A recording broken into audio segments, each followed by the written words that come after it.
ജലം അത് വളരെ പ്രധാനപ്പെട്ടതാണ്.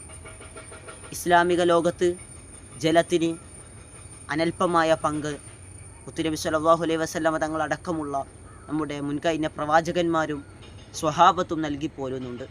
ഒരിക്കൽ സഅദ് റളിയല്ലാഹു അൻഹുവിനോട് മുത്തുനബി സല്ലല്ലാഹു അലൈഹി വസല്ലമ തങ്ങൾ പറയുന്നൊരു വാചകമുണ്ട്.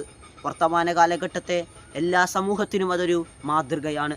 നിങ്ങൾ ഒരു പുഴയിൽ നിന്ന് വെള്ളമെടുക്കുകയാണെങ്കിൽ പോലും, അതെടുത്ത് നിങ്ങൾ വുളൂ ചെയ്യുകയാണെങ്കിൽ പോലും അത് 3 പ്രാവശ്യത്തിൽ കൂടുതൽ നിങ്ങൾ എടുക്കരുത് എന്ന് പറയുന്നുണ്ട്.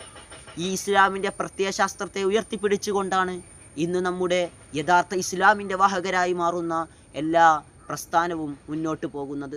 എന്നിട്ട് അവരിൽ ശത്രുതാപരമായ മനോധൈര്യം പകർന്നു നൽകുവാൻ വേണ്ടിയിട്ട് പ്രവർത്തിക്കുന്ന ചില ഇസ്ലാമികമായ നാമധാരികളുണ്ട്. അവരോട് പറയാനുള്ളത്, ഇസ്ലാമിൻ്റെ പേര് പറഞ്ഞ് മുത്തുനബി സല്ലല്ലാഹു